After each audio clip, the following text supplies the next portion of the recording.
Assalamualaikum warahmatullahi wabarakatuh. Hai guys, kami dari kelompok 2 kelas PTI 2020A akan mempresentasikan mengenai signal jammer and deoder, alat pengacau dan duplikat sinyal Wi-Fi. Sebelumnya, kami akan memperkenalkan diri terlebih dahulu. Perkenalkan, nama saya Rica Elvira Nitias dengan 3 digit NIM terakhir 019. Halo, perkenalkan, nama saya Rara Kirana Aisyah Anwar dengan 3 digit NIM terakhir 011. Saya dari kelas PTI 2020A.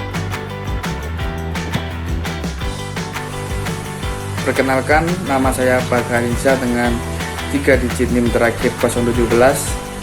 Saya berasal dari kelas PTIA 2020. Perkenalkan, nama saya Fahrudin Asyari dengan 3 digit NIM terakhir 065 dari kelas PTIA. Halo, perkenalkan nama saya Rizky Yusnanadianti dengan 3 digit NIM terakhir 013, kelompok 2 dari kelas PTI 2020A.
Signal jammer and deoder terdapat sedikit perbedaan di antara keduanya.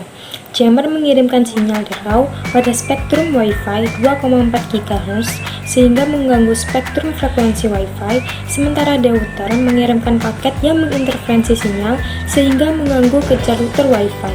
Jadi secara perilaku mirip dengan jammer. Terdapat protokol Wi-Fi yang disebut sebagai 802.11 yang berperilaku sebagai sebuah deauthentication frame. Protokol ini dapat digunakan secara aman untuk memutuskan koneksi semua user yang terhubung dengan router. Untuk mendiskonek semua perangkat dari jaringan Wi-Fi, sebuah deoder tidak perlu tahu password atau terlebih dahulu masuk ke dalam jaringan Wi-Fi yang tersebut. Yang diperlukan hanya MAC address dari router Wi-Fi dan perangkat PRI. Alasan kita memakai ISP8266, modul kecil ini memungkinkan microcontroller untuk terhubung ke jaringan Wi-Fi dan membuat koneksi TCP atau IP sederhana menggunakan perintah AT. Memori internal yang layak adalah 512 KB sampai dengan 4 MB. Produk IoT ini merupakan cara yang bagus untuk mempelajari lebih lanjut tentang Wi-Fi, pengontrol mikro, Arduino, dan elektronik atau pemrograman secara umum.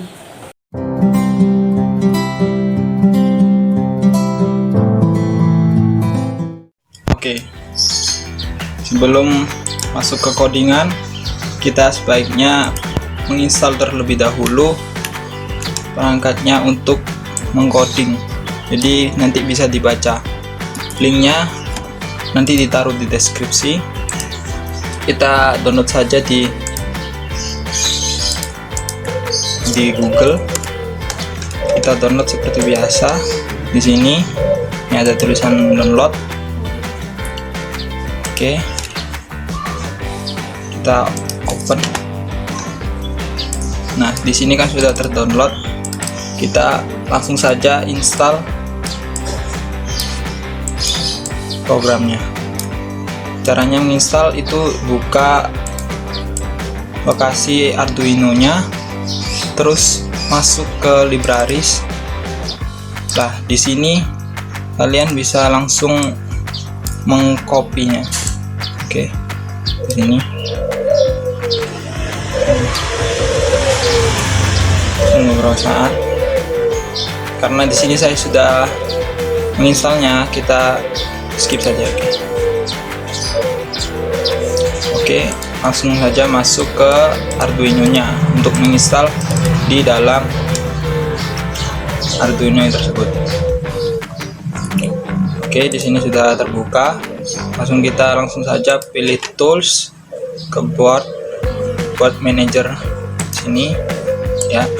Kita cari ESP. Nah, di sini ada programnya, kita langsung install saja. Tunggu beberapa saat. Nanti kalau sudah, bisa langsung kita mengcodingnya. Oke, setelah kita sudah menginstalnya, nanti akan muncul tulisan seperti ini di board manager. Ini kita close. Ya, sudah. Setelah sudah menginstal, kita kembali lagi ke tools, terus pilih yang ini, yang generik ESP8266 modul. Oke.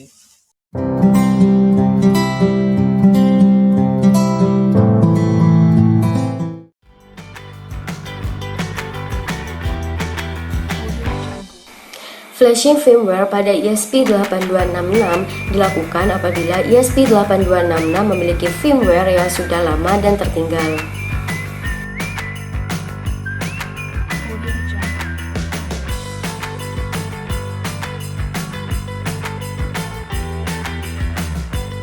Ada pula beberapa di antaranya yang mengalami error atau ingin mengembalikan ke mode IT common setelah sebelumnya ESP disisipi program.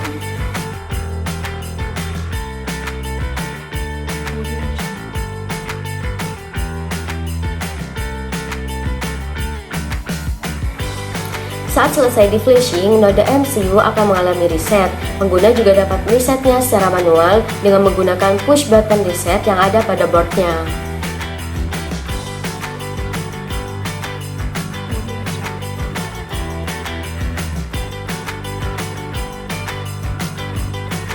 Jika proses flashing sebelumnya berhasil, saat men-scan jaringan Wi-Fi, Anda akan menemukan SSID bernama PWNED.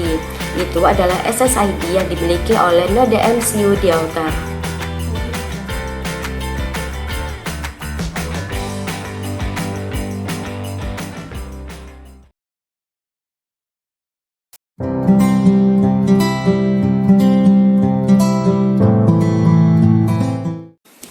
Bagian coding ESP.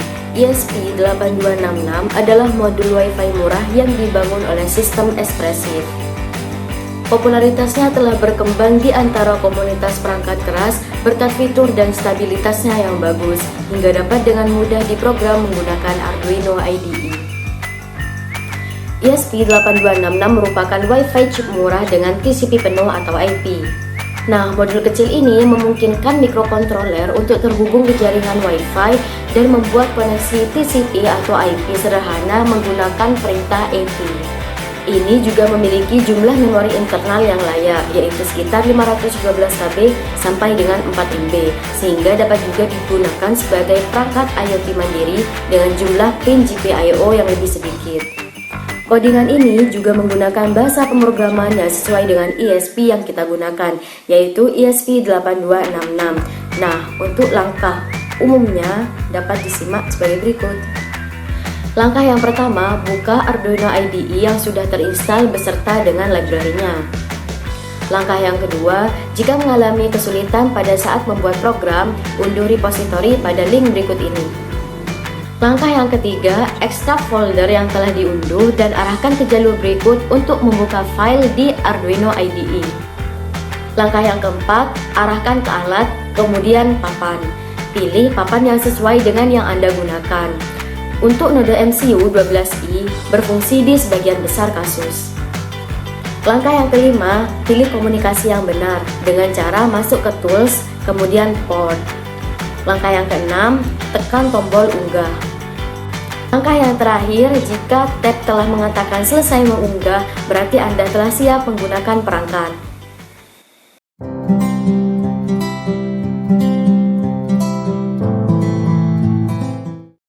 Perakitan. Setelah ESP8266 selesai diprogram dan di flashing, saatnya untuk merangkai alatnya menjadi susunan yang lebih baik. Jadi guna powerbank di sini ialah untuk menjadikan alat ini menjadi portable dan multifungsi. Berikut proses perakitan alat signal edge jammer kami. Yang pertama yaitu siapkan korek api dan cutter, lalu panaskan agar dapat digunakan untuk melubangi kotak box hitam. Yang kedua yaitu setelah panas, lubangi kotak sesuai dengan ukuran kabel USB karena fungsi dari lubang ini adalah tempat keluar masuknya USB. Yang ketiga yaitu, setelah melubangi box, ambil karet kecil yang sudah dibentuk, lalu rekatkan dekat dengan lubang tadi dan rekatkan dengan lem tembak. Tujuannya direkatkan karet dengan lem tembak yaitu adalah untuk merapikan kabel yang keluar tadi.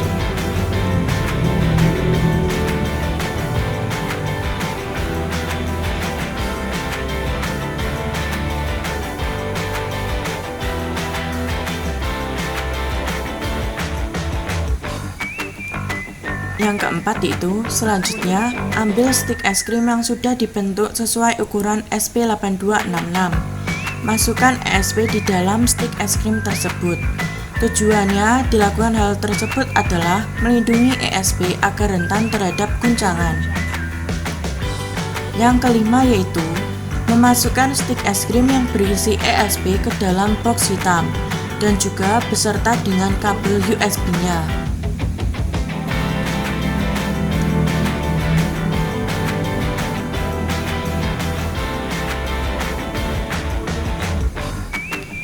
Proses terakhir dari perakitan yaitu adalah setelah semua tertata rapi di dalam tutup box, rekatkan tutup box dengan menggunakan mur seperti video berikut ini.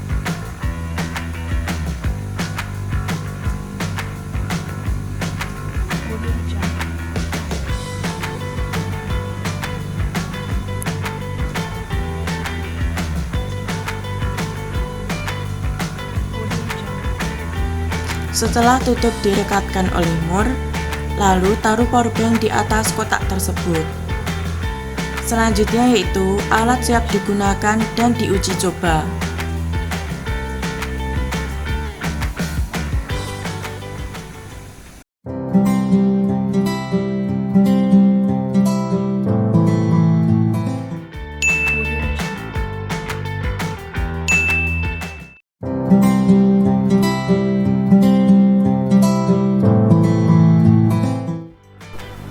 Ada dua cara untuk mengontrol deuter.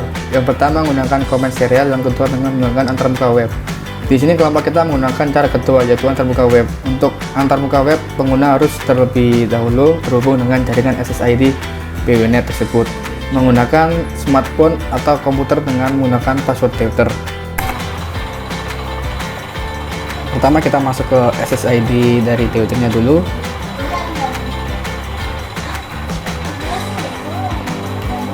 Kemudian kita masuk Chrome dan mengetik IP dari deuternya, yaitu 4.1, kemudian I have read and understood. Kemudian ini pilihan SSID yang sudah terscan oleh deuternya. Di sini ada option Oppo A31, Hidden. Kita pilih option. Sini ada stationnya, access point.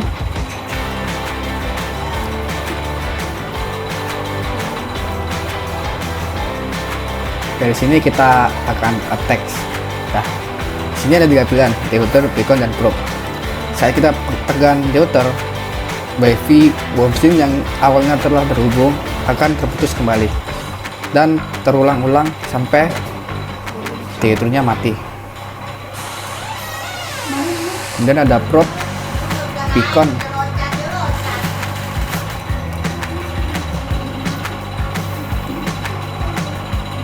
Bisa dilihat ini wifi-nya tidak bisa terhubung.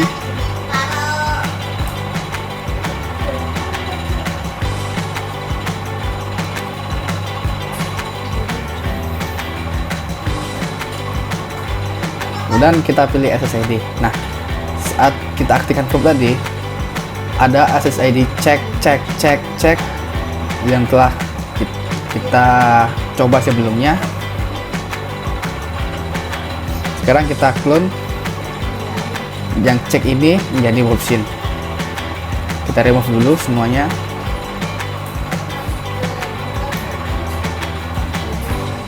Sekarang kita clone. Saat sudah aktif, kita reload. Semua cek tadi berubah menjadi overwritten, yaitu kita duplikat SSID yang kita tag, sehingga membuat bingung pemilik dari SSID tersebut.